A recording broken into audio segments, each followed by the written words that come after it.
एक बार की बात है, एक गांव में दो भाई बहन रहते थे। भाई का नाम आरव था और बहन का नाम मीरा। दोनों का एक ही कमरा था और उनके बिस्तर पास पास लगे थे। आरव और मीरा को नई नई चीजें ढूंढना बहुत अच्छा लगता था। एक रात जब दोनों सोने वाले थे, आरव को अपने बिस्तर के नीचे से हल्की हल्की चमक दिखाई दी। आरव ने धीरे से मीरा को उठाया और बोला, मीरा देखो, बिस्तर के नीचे से कुछ चमक रही है। मीरा ने थोड़ी आंखें मलते हुए देखा और सच में चमक देखी। अरे ये क्या है? मीरा ने हैरान होकर कहा। दोनों ने झुककर देखा तो उन्हें बिस्तर के नीचे एक छोटा सा दरवाजा दिखा। दरवाजा नीली रोशनी से चमक रहा था। दोनों बहुत उत्साहित हो गए। क्या इस दरवाजे के अंदर जाएं? आरव ने धीरे से कहा। मीरा थोड़ी घबराई, लेकिन उसकी उत्सुकता भी बढ़ गई थी। उसने हिम्मत करके कहा, चलो देखते हैं क्या है अंदर। आरव और मीरा ने दरवाजा धीरे से खोला। दरवाजे के पीछे एक सीढ़ी थी जो नीचे की ओर जा रही थी। दोनों ने एक दूसरे का हाथ पकड़ा और धीरे धीरे सीढ़ियां उतरने लगे। सीढ़ियां खत्म होते ही वे एक सुंदर और चमचमाती दुनिया में पहुंच गए। वहां हर तरफ नीली पीली रोशनी थी और पेड़ पौधे बहुत रंग बिरंगे थे। फूल भी इंद्रधनुष जैसे रंगों में खिल रहे थे।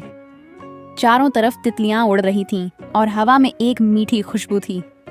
वाह, ये जगह कितनी सुंदर है, मीरा ने खुश होकर कहा।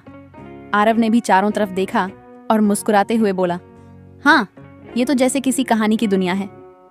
अचानक उनके पास एक छोटा सा खरगोश आया। वह सफेद और मुलायम था और उसकी आंखें छोटी छोटी चमचमाती हुई थीं। उसने मीठी आवाज में कहा, स्वागत है आरव और मीरा, मैं तुम दोनों का यहाँ स्वागत करता हूँ। आरव और मीरा हैरान हो गए कि खरगोश कैसे बोल सकता है। तुम्हें हमारे नाम कैसे पता? आरव ने पूछा। खरगोश हंसते हुए बोला, यह जादुई दुनिया है, यहाँ सब कुछ मुमकिन है और मैं यहाँ का दोस्त हूँ।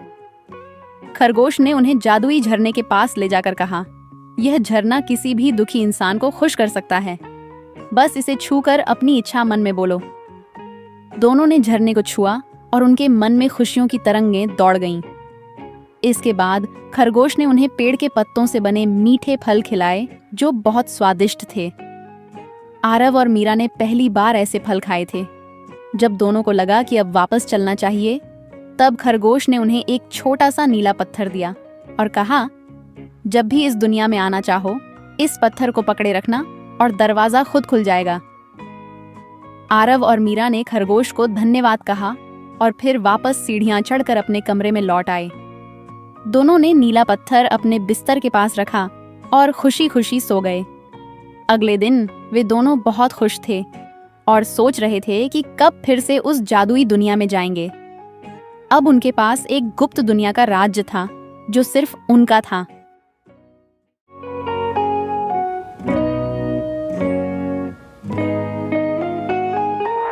एक बार की बात है, एक हरे भरे जंगल में चतुर गिलहरी रहती थी जिसका नाम था चिकी। चिकी बहुत चालाक और फुर्तीली थी। वह हमेशा अपने दोस्तों को नई नई बातें सिखाती थी। एक दिन चिकी ने अपने दोस्तों गिलहरी, खरगोश और तोता को बुलाया और कहा, चलो आज हम एक खेल खेलते हैं। सबने खुशी खुशी सहमति दी। चिकी ने एक टोकरी में कई तरह के मेवे भर दिए और कहा, जिसे सबसे पहले ये मेवे इकट्ठा करके लाएगा उसे पुरस्कार मिलेगा। सभी दोस्त दौड़ पड़े। चिकी अपने फुर्तीले पैरों से सबसे आगे निकल गई। उसने जल्दी जल्दी मेवे इकट्ठा किए, लेकिन जैसे ही वह लौट रही थी, उसे देखा एक बड़ा भालू। भालू ने कहा, मेरे मेवे मत लेना, ये मेरे हैं। चिकी ने सोचा और बोली, भाई भालू, ये मेवे तो जंगल के हैं, हम सबको इन्हें साझा करना चाहिए। भालू ने चिकी की बात पर विचार किया और कहा, ठीक है, लेकिन मुझे भी कुछ चाहिए। चिकी ने तुरंत एक आइडिया सोचा। उसने भालू से कहा, अगर तुम मेरे साथ खेलोगे तो मैं तुम्हें सबसे अच्छे मेवे दूंगी। भालू ने खुशी खुशी सहमति दी। अब चिकी ने सभी दोस्तों को बुलाया और सबने मिलकर भालू के साथ खेलना शुरू किया। खेल में सबने खूब मजा किया और भालू भी बहुत खुश हुआ। अंत में भालू ने चिकी को बहुत सारे मेवे दिए और कहा, तुम सच में चतुर हो। इस तरह चिकी ने न केवल खेल जीता, बल्कि सबको मिलकर खेलने का महत्व भी सिखाया। जंगल में सब खुश थे और चिकी की चतुराई की तारीफ कर रहे थे। सीख: एकता में ही ताकत होती है।